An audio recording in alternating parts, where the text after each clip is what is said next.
Hello and welcome to my channel. Today I will show you how I painted this snowy Northern Lights landscape in watercolors, so let's get started. I'm using my Fabriano cold press paper block for this demonstration. I taped the borders with washi tape so I could keep a white border around the painting. I'm using Daniel Smith and Winsor Newton colors, and my favorite black velvet brushes. I will also use white fluid acrylic for the stars. I will list all the supplies I used along with purchase links in the video description.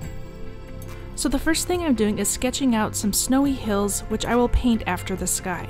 Before I start painting the sky, I'm using my oval brush to completely wet the sky area. Painting wet and wet is how I can make sure the colors blend into each other. By the way, if this is your first visit, my name is Aura and I teach drawing and painting techniques, specializing in watercolor. So if you want to learn more, please consider subscribing to my channel. Okay, now that the paper had a couple minutes to soak in the water, I'm beginning with Winsor Lemon right in the middle. I'm using a fairly concentrated load on my brush and sweeping it in a curved shape from bottom to top.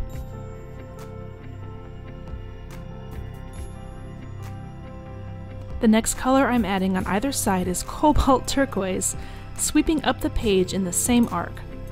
I go over the yellow carefully with the turquoise, creating a soft blend. I don't want hard edges or the look of rainbow stripes, so even after the entire area is covered with paint, I spend a fair amount of time smoothing it to really soften and blend the edges. I continue to blend and soften and add more paint where it seems to need more pigment, and keep making the strokes go in the same direction.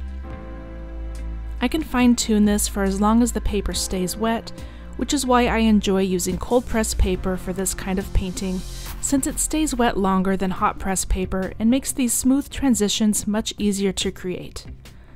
On the outer edges, I use Prussian blue and some Carbazole violet.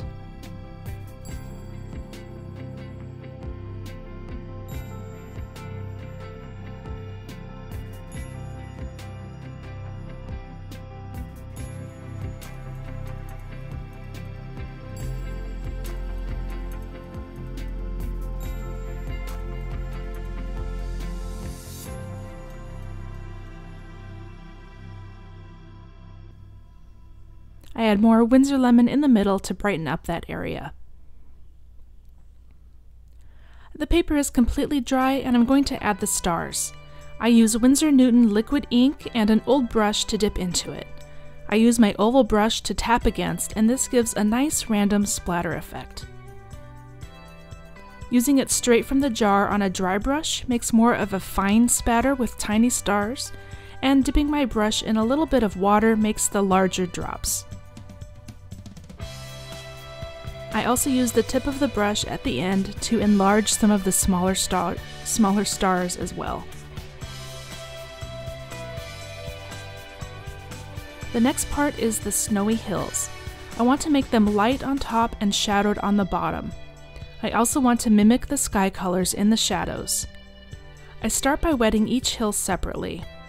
I want the colors to flow and blend within the hill, but I want to maintain a hard edge between the hills. The paint will only go where the water is, so I wet the hill just to the very bottom, avoiding the tops and edges of the hills next to them. And for each hill that I wet subsequently, I am careful not to wet the painted hills, which are also still wet, since that will make the paint flow from one hill to the other.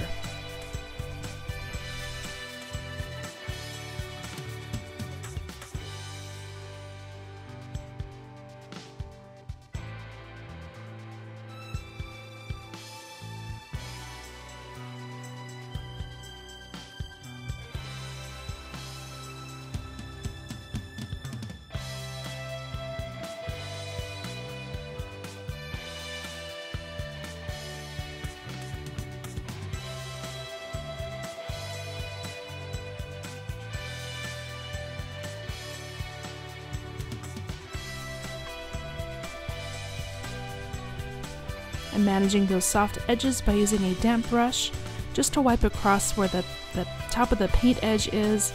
It'll help it blend more softly into that white snowy top.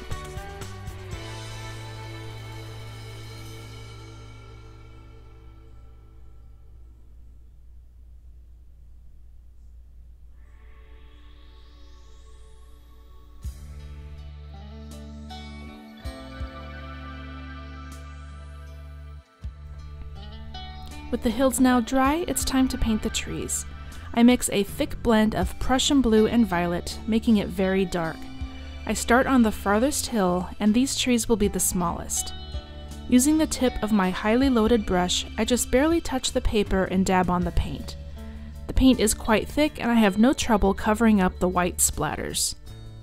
I start at the tree top and move my brush down, creating a pine tree shape that stops at the top of the far hill like it's ending behind it. I repeat this same process, and for the next hill, the trees are slightly larger since they are closer. I tried to make each tree look slightly different. Some of them I draw the trunk first with my paint, then fill in around it. Some trees look more sparse, and others a little bit more full.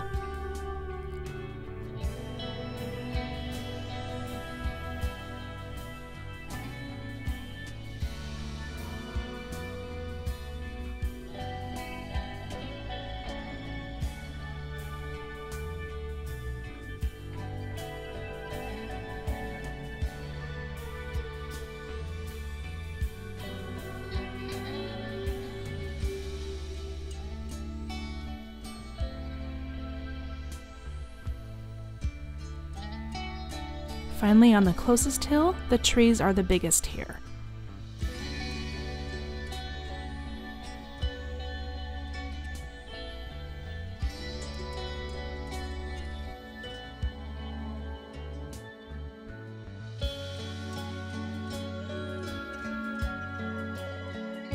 Thank you for watching this video. If you enjoyed it, please give it a thumbs up and subscribe to my channel to see more tutorials like this one. If you want to learn even more about watercolor painting, select one of these videos on the left side of the screen. Happy painting, and I hope you join me for my next video. Bye!